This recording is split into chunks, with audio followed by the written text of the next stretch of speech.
This is an update from Japan amidst the coronavirus. I do this not because of fear-mongering or anything, but because you have given me your time at least once by watching at least one of my videos and then subscribing, and now even watching another one. So in order to have a little bit of a closer connection, I'm trying to do this now, starting now, every other week or so. Now about the coronavirus. Currently I'm in Nagano city. That's in the center of Japan. It's a little bit more countryside than Tokyo, a lot more countryside actually, even though it's not countryside. It's like a city, but not a super metropolis like Tokyo. And I used to live here before until the end of 2017. And now I live in Yokohama, which is part of the Tokyo metropolitan area. And I moved here because there are less people. So about 3 weeks ago, I sent my family here. And last weekend I also came. Now we are at my mother-in-law's house, and yeah, it's pretty, let's say, boring. Not a lot of people, not much going on, just as you would expect, which is of course good during a coronavirus situation. So other than Tokyo, there's almost no public transport here, so you're not crammed into a small box with other people.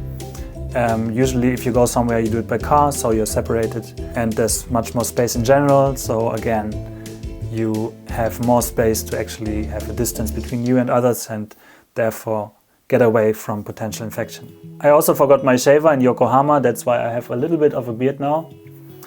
And I also have this out of bed hairstyle, and that's because in Japan usually people shower in the evening and not in the morning. And that's because they try to be clean when they go to bed, so that the beds are clean, which makes sense, I guess. And usually when I go to work in the office, then I take another shower in the morning or so. And now that I don't do that because I work from home, I can stop doing this wasteful behavior and just take one shower a day. About the coronavirus itself, currently in Japan there are about 800 or so cases, I think, outside of this cruise ship.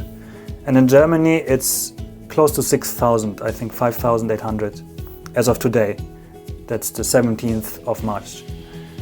I was afraid before. I thought it might happen like this to Germany, and now it did after all, because Italy is close to Germany. There are many infected people in Italy, and Germans love to go to Italy on vacation.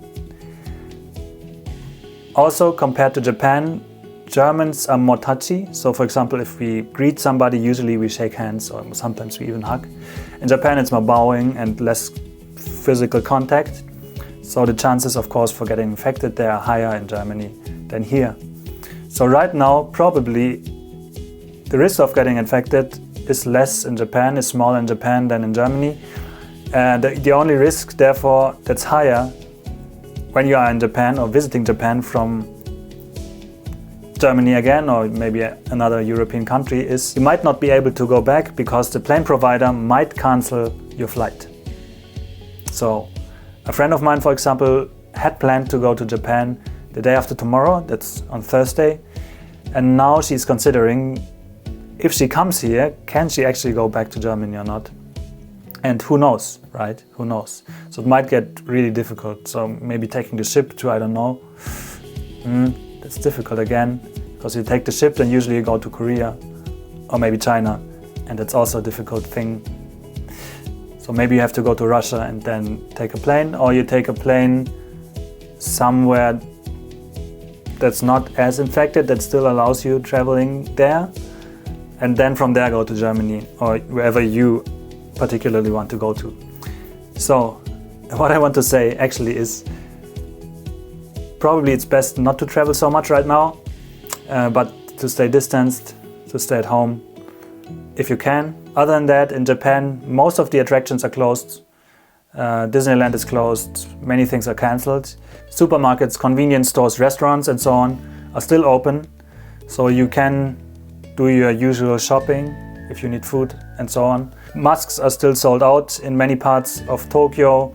Also tissues are sold out. Other than that, toilet paper, yeah, is something, it's mostly produced in Japan, so actually the shelves are always empty, but it's coming in and you can get it at some point. As for my personal situation, so my wife always used to have a lot of masks in stock, so we still have like 100 or so at home. We have enough toilet paper, we have enough tissues, so in Nagano there are tissues, only one pack of like 5 boxes per person, per day, per store, but still you can get it. There's no shortage, there are no real issues right now, except of course that people are super nervous. So that's the situation right now. If you have any questions, it doesn't have to be about Corona, it can be about anything. Life in Japan, working in Japan, my life in particular, anything really, then please comment them below. Also, if you want to share anything about maybe your current situation or anything else, then also comment it below. I hope you excuse my impromptu video and my almost rambling about the situation. I want to do this about every other week or so from now on. So I hope you enjoy it. I hope we can have a closer relationship by me doing these videos and hopefully you commenting below. For now, for today, that's it. New video will be out probably on Sunday. Until then, thank you for watching and see you next time.